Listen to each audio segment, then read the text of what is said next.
안수 집사님께서 기도하시겠습니다.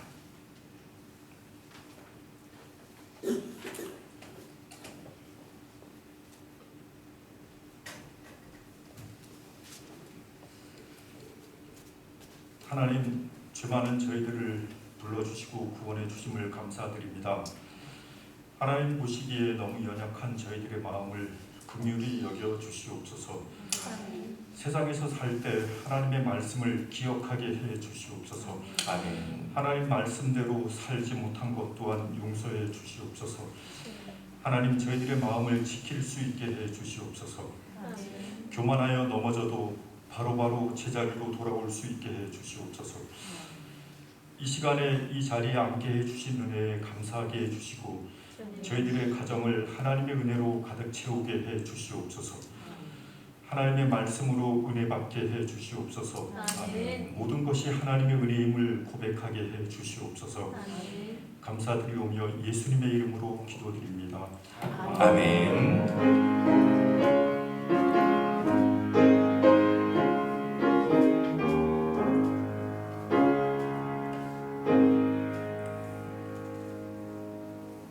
이 시간 하나님께서 우리에게 주시는 말씀은 고린도전서 8장 5절로 13절의 말씀입니다.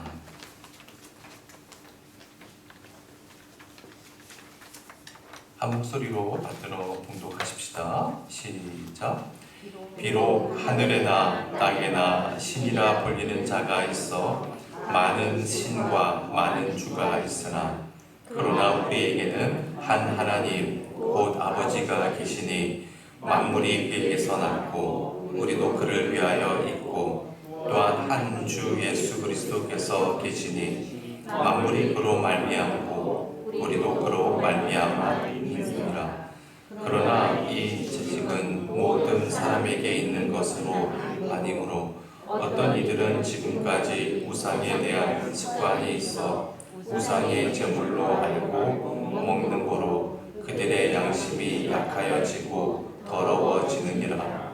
음식은 우리를 하나님 앞에 내세우지 못하나니 우리가 먹지 않는다고 해서 더 못 사는 것도 아니고 먹는다고 해서 더 잘 사는 것도 아니니라.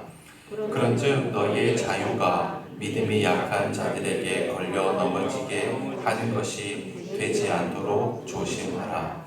지식 있는 내가 우상의 집에 앉아 먹는 것을 누구든지 보면 그 믿음이 약한 자들의 양심이 담력을 얻어 우상의 제물을 먹게 되지 않겠느냐.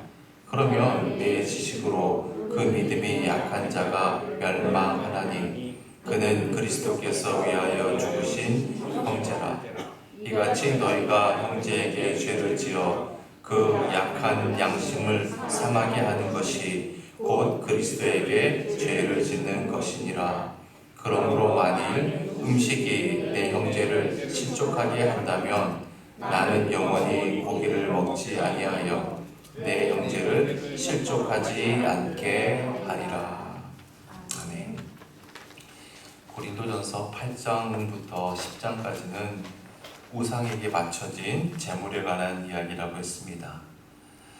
당시 이 고린도 교회뿐만 아니라 이 초대교회에 대해서 우상의 제물 문제는 굉장히 심각한 문제이자 뜨거운 감자라고 그랬죠. 우상에게 바쳐진 제물은 먹어도 된다는 입장을 취하는 이방인 출신, 이를테면 헬라파 크리스찬들, 그들은 구원받은 그리스도인들은 그리스도 안에서 율법에 대해서는 자유하기 때문에 그런 것들은 전혀 문제가 될 수 없다라고 주장했습니다. 반대로 유대인 크리스찬들은 우상에게 바쳐진 제물은 여전히 가증한 거예요. 따라서 먹지 말아야 한다라고 주장했습니다. 이 양 진영의 주장이 첨예하게 대립하고 있는 거예요. 그래서 바울은 8장 1절을 통해서 너희들이 다들 우상의 제물에 대해서 각자 분명하고도 합당한 논리, 합당한 지식을 가지고 있다고 해도 그러한 지식으로는 절대로 이 문제를 해결할 수 없다. 오직 사랑만이 덕을 세울 수 있다라고 말했습니다. 여기서 이 덕을 세운다라고 하는 말은 그 원뜻이 뭐라고 했습니까? 집을 짓는다라는 뜻이라고 했죠.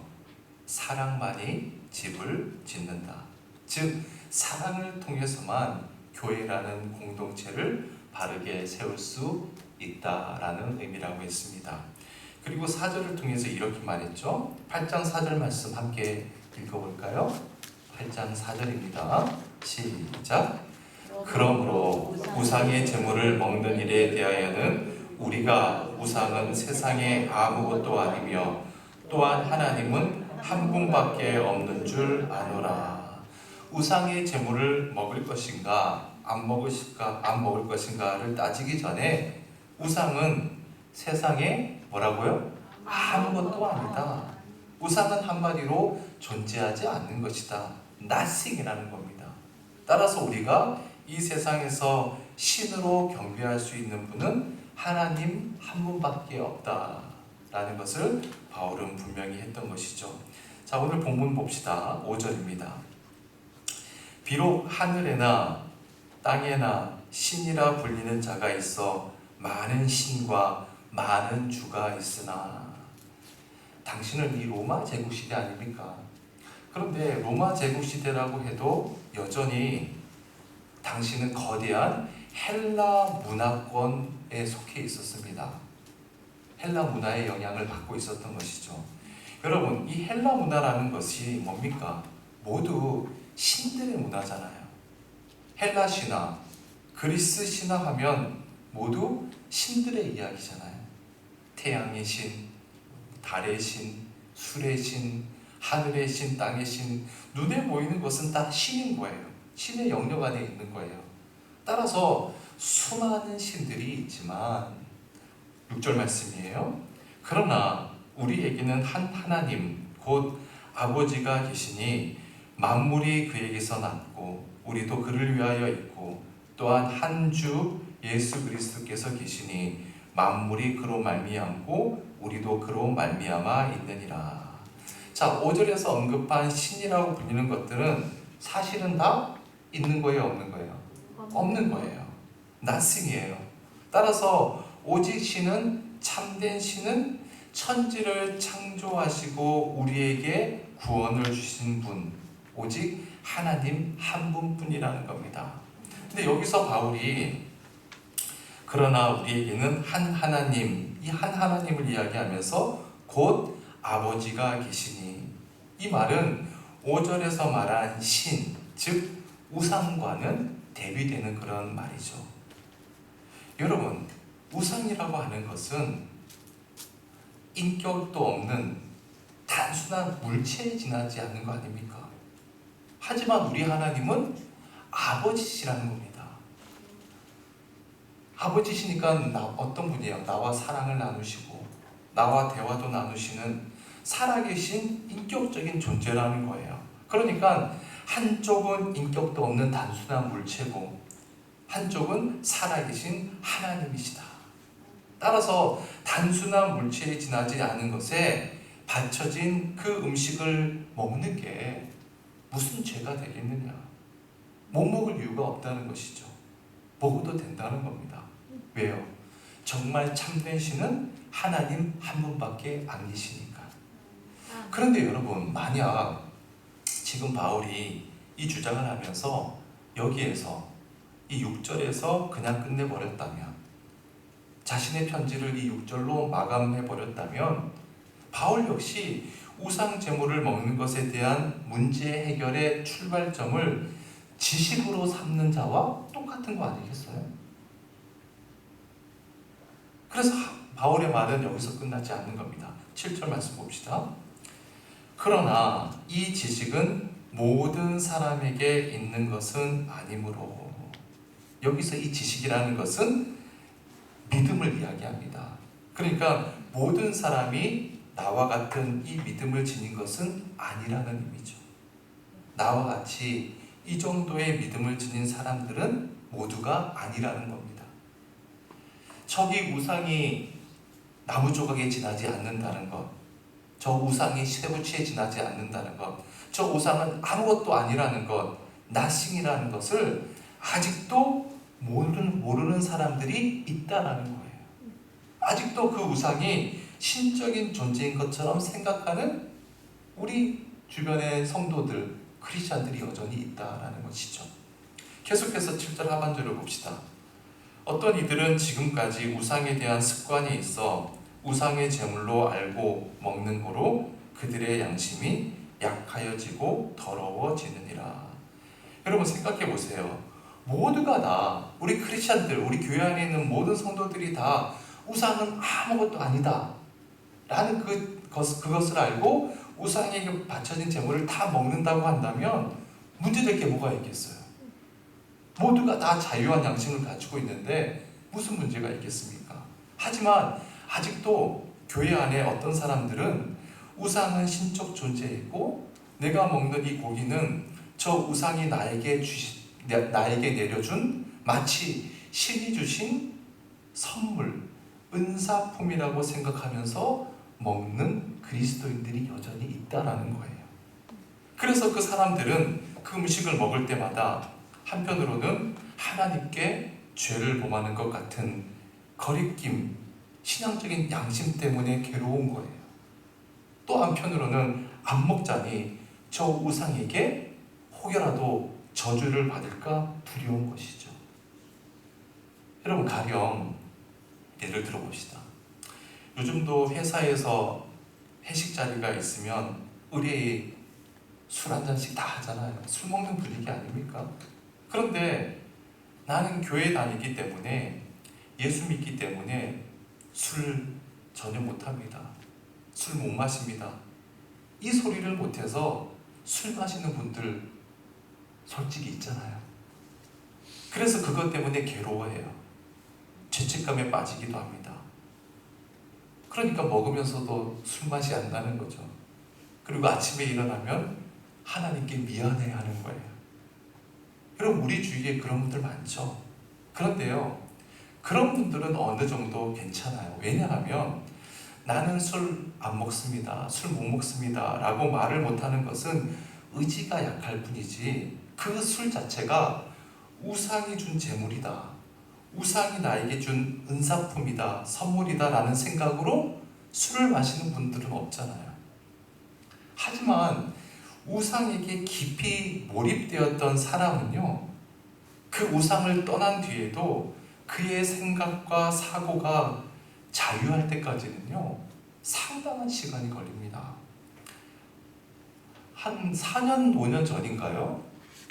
우리 다니엘 기도회를 하잖아요. 이제 올해도 11월 되면 다니엘 기도회를 하는데 그 다니엘 기도회 때 간증자로 나오신 분 중에 정확히 저는 기억이 나지 않는데 이분이 이제 전직 무당이었어요. 그분이 이제 간증을 하시는데 이런 이야기를 했던 기억이 납니다. 그분이 예수를 믿고 세례를 받고 그리스도인이 된 겁니다. 하루아침에 세례를 받고 예수를 믿겠다고 하니까 그분에게 정기적으로 구술을 해가지고 액땜을 받고 무당을 찾던 사람들이 한동안 자신을 협박하고 죽이려고 했다는 거예요. 여러분 생각해 보세요. 그럴 수 있죠. 그동안 그 무당 말만 듣고 그 말이 진리라고 생각했는데 어느 날 이 모든 것이 다 가짜다, 그리고 예수를 믿겠다니까 무당을 따르던 사람들 입장에서는 용납이 안 되는 거죠. 그럼에도 불구하고 그분이 예수를 믿겠다고 선포하고 세례를 받았다는 것, 그것은 대단한 결심이죠. 그런데 그분이 다른 것은 다 청산하고 결단했는데 자기 손으로 못한 게 한 가지가 있었다고 솔직하게 고백을 하는 겁니다. 그게 뭐냐면 자기가 이제 점을 보고 신내림을 받았던 그 점집에 모셔놓은 불상이 있잖아요. 그 불상은 자기 손으로 처리하지 못했다는 거예요. 자기가 이제 무당으로 있을 때 매일 아침 그 불상 앞에서 절하고 그 앞에서 신내림을 받기 위해서 얼마나 많이 기도하고 얼마나 많이 그 앞에서 그 지배를 받았겠습니까? 그러니까 자신을 죽이겠다는 협박 속에서도 예수를 믿겠다며 용기 있게 선포를 했는데 그 불상만은 무서워서 못 치우는 겁니다.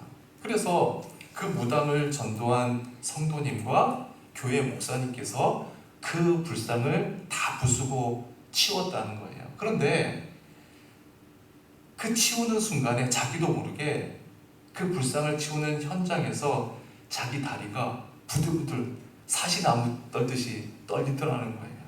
왜요? 혹시라도 자기에게 무슨 저주가 내려질까 봐. 여러분 보세요. 분명히 그분은 무속의 세계에서 결별했습니다. 그분은 그리스도인이 되었어요. 교회 성도가 된 겁니다. 그런데도 여전히 그의 생각과 사고가 자유하지 못하는 거예요. 여러분 지금 보세요. 7절 하반절 봅시다. 어떤 이들은 지금까지 뭐라고 해요? 우상에 대한 습관이 있어. 지금 바로 이 얘기하는 겁니다. 안 먹자니 우상한테 저주받을 것 같고, 먹으면 예수님을 배신하는 것 같고, 그런 연약한 사람들이 교회 안에 있다는 거예요. 여러분 우리 교회 안에도 이런 분 있을까요? 없을까요? 그런 분들 있습니다. 그런 연약한 분들이 있습니다. 오랫동안 신앙생활을 했어도 이런 연약한 분들이 있어요. 8절 말씀 다 같이 읽어봅시다. 시작. 음식은 우리를 하나님 앞에 내세우지 못하나니 우리가 먹지 않는다고 해서 더 못 사는 것도 아니고 먹는다고 해서 더 잘 사는 것도 아니니라. 자, 여기서 음식은 우리를 하나님 앞에 내세우지 못하나니, 이 내세운다라고 하는 말은 그 원문의 뜻이 적어보십시오. 가깝게 한다라는 뜻이에요. 가깝게 한다.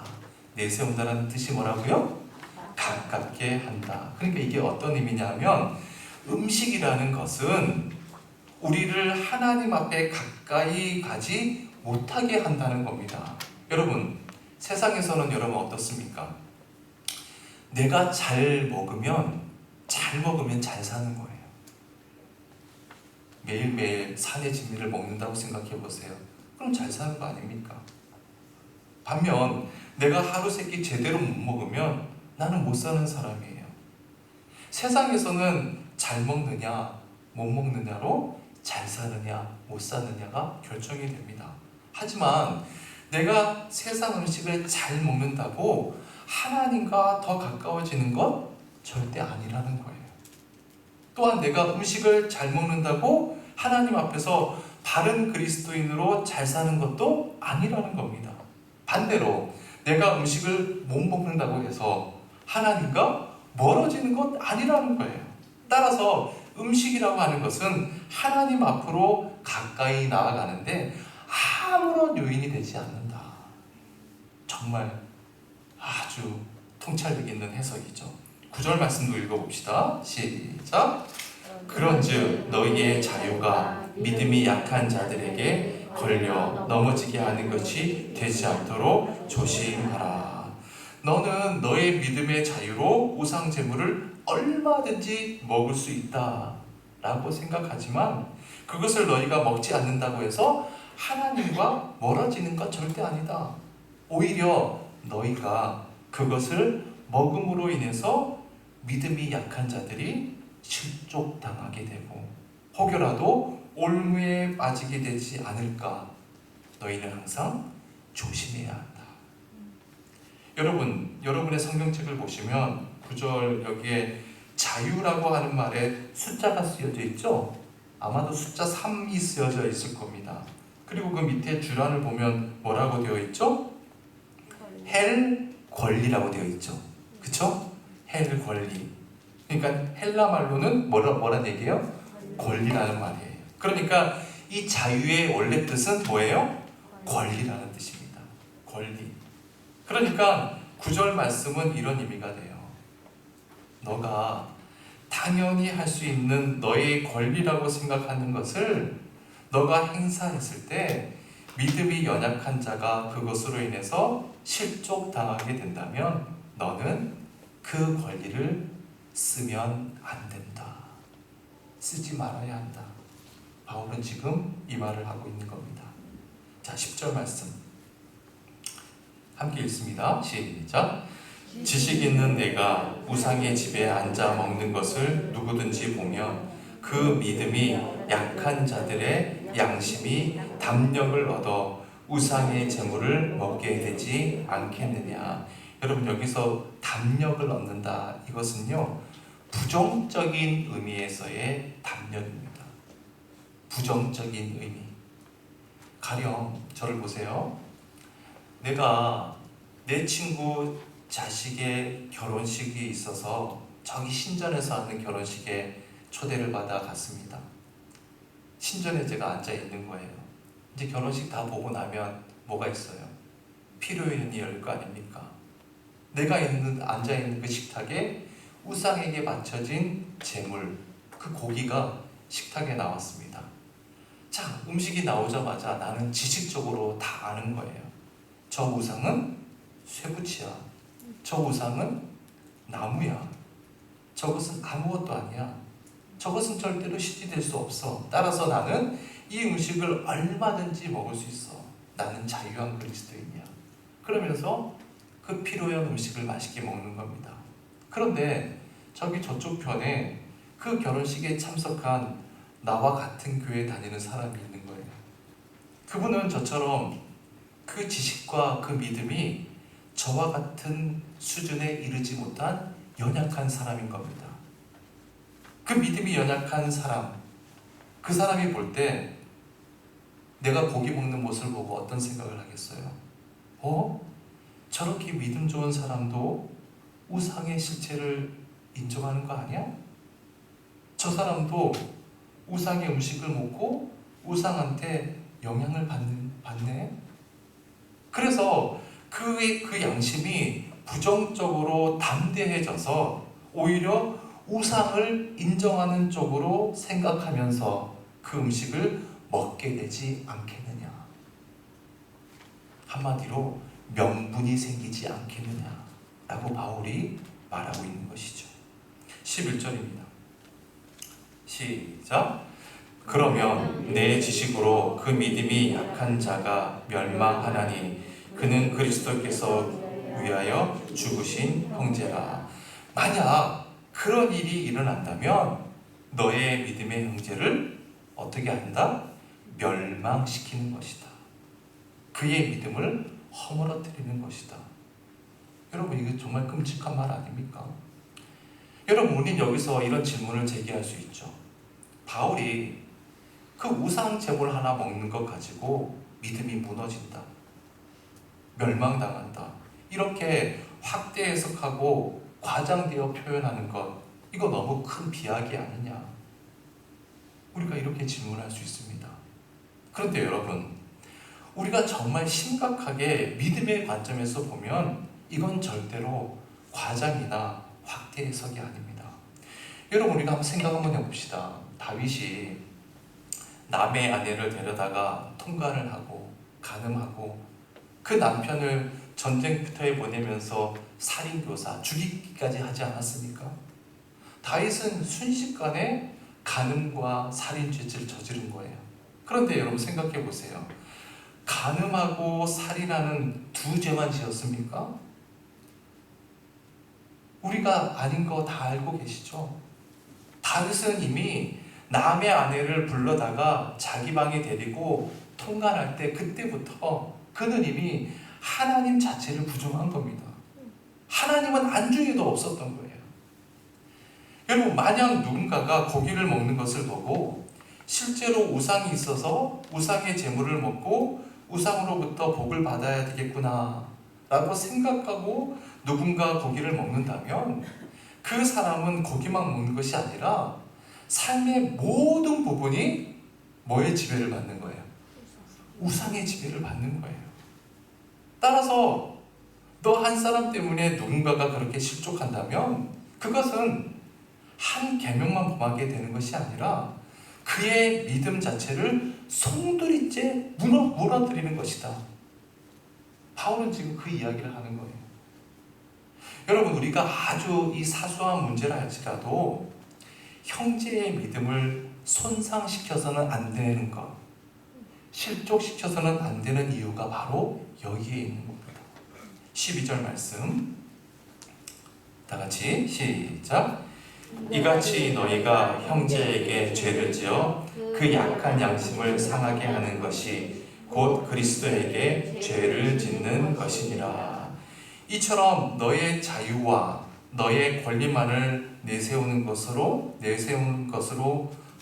내세운다면, 누군가가 그것 때문에 실족당한다면 그것은 한 개인에게만 죄를 짓는 것이 아니라 결국 누구에게 죄를 범하는 거다? 그리스도에게 죄를 범하는 거다. 주님에게 죄를 범하는 것이다. 왜 그런 거예요?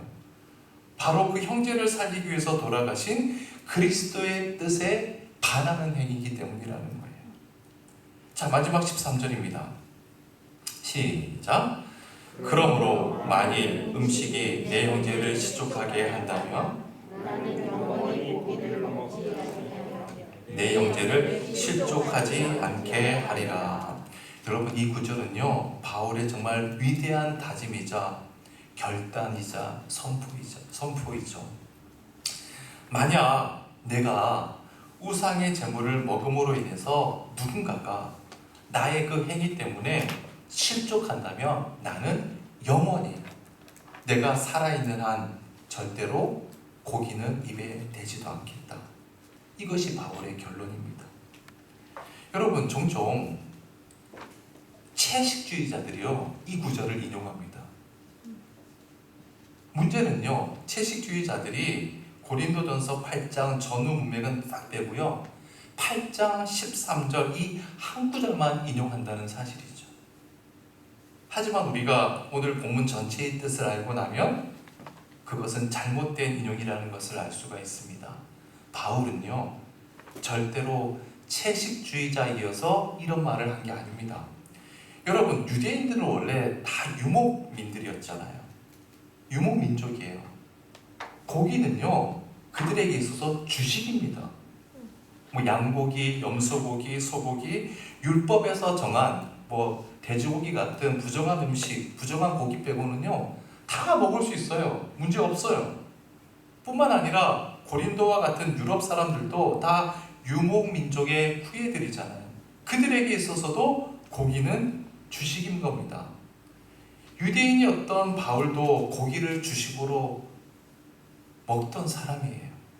하지만 이 고린도라고 하는, 혹은 헬라 문화라고 하는 상황과 배경 속에서 자신에게는 이것이 우상의 제물일 수 없어요. 왜요? 나는 자유하기 때문에. 하지만 우상의 제물을 먹음으로 인해서 누군가가 실족한다면, 설사 내 앞에 식탁에 놓여 있는 이 고기가 우상에게 바쳐지지 않은, 우상과는 전혀 무관한 고기라 할지라도 나는 그 고기에 입도 되지 않겠다. 왜요? 그것이 곧 믿음이 약한 형제들을 섬기는 것이기 때문에, 그것이 곧 나와 한 지체를 이루고 있는 공동체의 형제 자매를 위한 배려이기 때문에. 여러분, 그렇다면 8장 1절에서 처음 제기되었던 우상의 제물을 먹어도 좋으냐, 먹지 말아야 하느냐, 그 문제로 이 고린도 교회 교인들이 서로 지식적으로 싸우지 않았습니까? 그 문제를 해결하려는 출발점을 지식으로 삼았는데, 바울은 그 문제의 출발점을 뭐로 삼았어요? 사랑으로 삼았다고 했잖아요. 사랑으로 덕을 세울 수 있다. 그렇다면 여러분, 바울에게 있어서 사랑이라는 것은 구체적으로 무엇인지 우리가 오늘 본문을 통해서 알 수가 있죠. 바울에게 있어서 사랑은요, 자신의 자유를 스스로 제한하는 것이었습니다. 그게 바울의 사랑이었어요. 또한 바울에게 있어서 사랑은 자기의 권리를 스스로 통제하는 거였습니다. 복음 안에서 얻어진 자유를 자신을 위해서 마음대로 쓰고 누리는 것이 아니라 그 자유를 사랑의 종노릇하기 위해서 쓰는 도구였다는 겁니다. 자, 그렇다면 오늘 이 말씀을 통해서 우리가 얻을 수 있는 메시지, 결론이 무엇일까요? 우리는 모두 그리스도 안에서 다 자유한 사람들이에요. 그리스도로 인해서 자유한 그리스도인이 되었습니다. 그러나 우리에게 주어진 이 자유를 우리 자신만을 위해서 쓰는 것이 아니라 그 자유를 한 교회를 이루는 형제 자매를 위해서 스스로 억제하고 통제하고 제한하는 것, 그것이 참된 자유이자 진정한 믿음이라는 사실을 우리가 알게 되는 것이죠. 여러분, 많은 사람들이 오해합니다. 자유라는 것은 자기 스스로 하고 싶은 대로 무엇이든지 다 할 수 있는 것, 그것을 자유라고 생각해요. 근데 여러분, 그렇습니까? 가령 어린아이가 게임을 하고 싶어서 밥도 안 먹고 숙제도 안 하고 밤낮 게임만 해요. 다 큰 어른이 직장을 가야 하는데 밤새 술 마시고 노름에 빠져서 매일 술자리 가고 노름하러 갑니다. 그게 자유일까요? 그건 자유가 아니라 실은 그것에 집착된 그 대상의 포로가 되고 노예가 되었음을 의미하는 것이죠. 따라서 진정한 자유인은 하고 싶은 것 다 하는 것이 아니라 할 수 있음에도 불구하고 하지 않는 것, 그 사람이 진정 자유인이라는 거예요. 왜요? 자유하니까 안 하는 겁니다. 나는 저것이 새붙이고 저것이 나무고 저것은 아무것도 아니라는 거 알아요. 그래서 저기에 맞춰진 어떠한 음식도 먹을 수 있는 자유가 있어요. 하지만 나는 자유인이기 때문에 안 먹는 겁니다. 왜요? 나와 함께하는 사람 가운데 믿음이 약한 사람들을 섬겨주기 위해서. 제가 미국에 있을 때 교인들끼리 이제 회식을 해요. 한국에서는 그런 경우가 드물지만 미국에서는 교인들끼리 모여도 맥주 한 잔 하는 거 뭐 예사거든요. 또한 제가 명지대에서 학원 사역을 할 때도 마찬가지였습니다. 이게 교수님들과 함께 어울리다 보면 식사를 하게 될 경우가 있는데 의리 뭐 와인 같은 거 이렇게 한 잔씩 하거든요. 그러면 그분들이 저에게 권해요. 이 포도주는 저기 프랑스에서 건너왔는데 50년 된 포도주입니다. 아껴둔 건데 목사님과 함께 마시고 싶습니다. 성찬식 하는 거 어떠십니까? 이런 식으로 이야기하는 거예요. 근데 여러분, 사실 저도 그분들이 주는 술 한 잔 하는 거 뭐가 그렇게 대수겠어요? 호기심도 생기죠. 저 맛은 어떤 맛일까? 한 잔 정도 먹을 수 있겠죠. 그런데 저는 그분들과 교제하면서 제 양심상 맥주나 와인이나 절대 한 방울도 마셔본 적이 없습니다. 왜냐하면 포도주를 먹느냐 안 먹느냐에 따라서 그게 무슨 신실한 목사냐 아니냐 그런 기준이 되는 건 아니죠. 그것을 먹고 안 먹는 것이 구원과 무슨 문제가 있겠습니까? 아무런 문제 없죠. 하지만 누군가가 술에 쩔어 살다가 예수님을 만난 뒤에 내가 이런 삶을 살면 안 되겠구나 결단한 그런 사람이 제가 포도주 한잔 하는 그 모습을 보고 그분이 면죄부를 얻었다고 생각해 보세요. 아, 목사도 술 마시네? 그러면 그것은 부지불식간에 제가 그 형제를 실족하게 한 거 아니겠어요? 여러분, 이것은요 솔직히 제 경험이기 때문에 그래요. 제가 목사 가정에서 태어나서 모태 신앙으로 태어나서 교회에서 자랐지만 개인적으로 방황했던 시절이 있거든요. 그래서 술도 먹고 방탕하게 살 때 술 먹고 깨어나면요 후회하는 겁니다. 그런데 어느 날 친구와 함께 술자리에 참석을 했는데 저쪽 테이블에 누가 앉았는데 어디서 많이 보던 분이에요. 근데 그분이요 제가 평소 존경하던 교회 집사님이셨어요. 그분이 제가 어렸을 때 학생 시절에 저를 가르쳤던 선생님이셨거든요. 그러니까 그분의 신앙이 저에게는 큰 영향을 끼친 겁니다. 그런데 솔직히 그날 제가 그분이 술 마시는 모습을 보고요 너무너무 기쁜 거예요.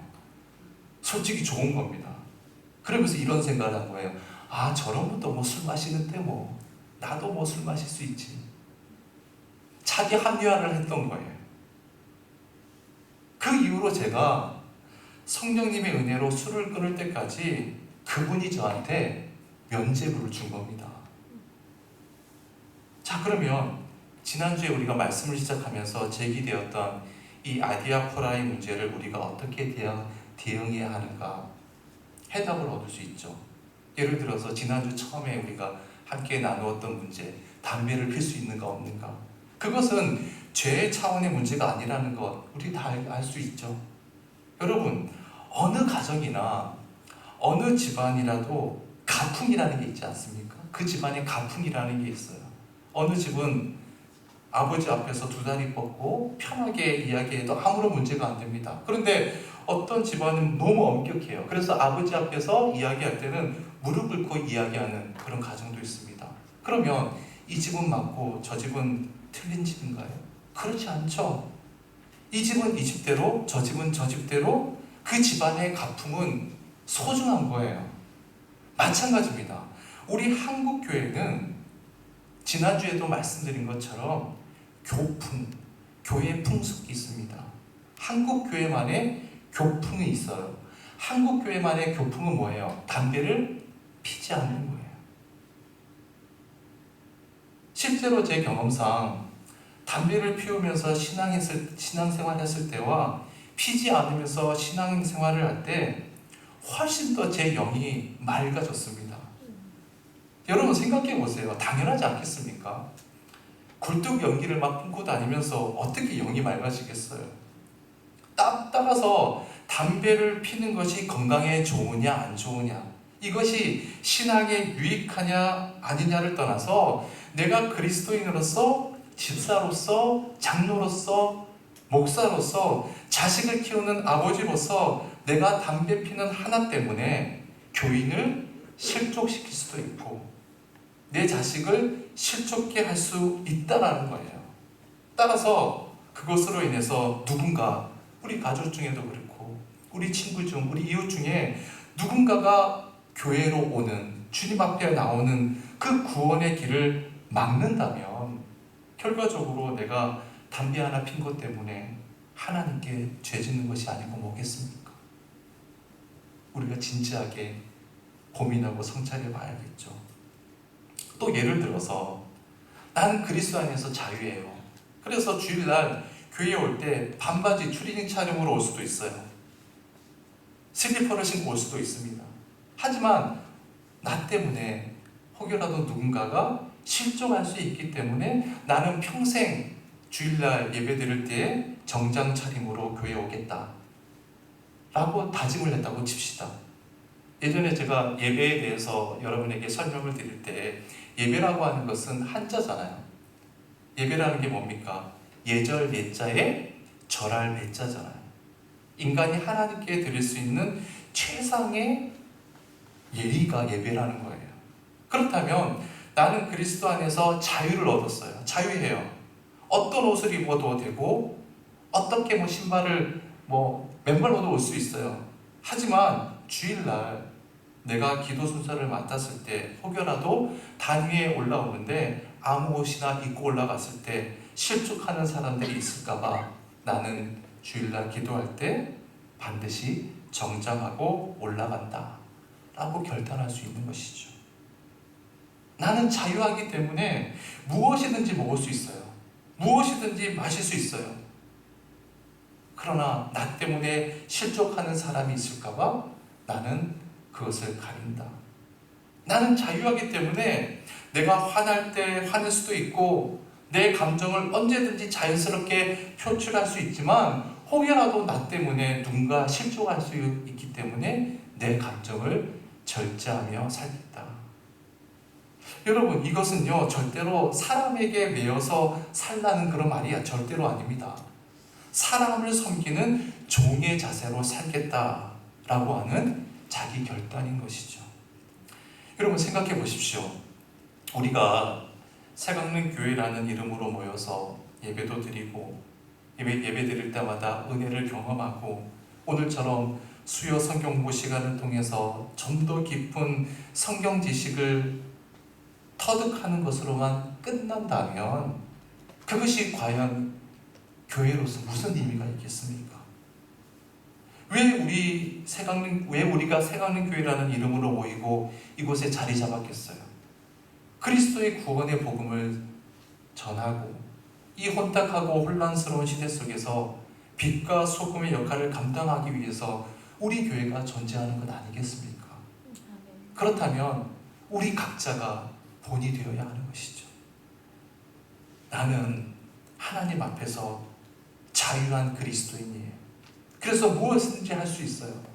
하지만 오늘날 그리스도인의 모습이 어떠해야 하는지, 교회가 어떠한 모습이어야 하는지를 보여주기 위해서 나로 인해서 실족하는 교인이나 가족이나 친구나 이웃이 없도록 나는 이렇게 살아가겠다라고 결단하면서 이 세상을 우리가 살아간다면 이 교회를 세우신 그 주님의 뜻이 우리를 통해서 이루어지리라 믿습니다. 오늘 주신 말씀 중에 12절과 13절 말씀 다시 한번 되새기면서 읽어봅시다. 8장 12절과 13절 말씀이에요. 시작. 이같이 너희가 형제에게 죄를 지어 그 약한 양심을 상하게 하는 것이 곧 그리스도에게 죄를 짓는 것이니라. 그러므로 만일 음식이 내 형제를 실족하게 한다면 나는 영원히 고기를 먹지 아니하여 내 형제를 실족하지 않게 하리라. 아멘. 자, 우리 결단의 찬양 595장 함께 부르겠습니다.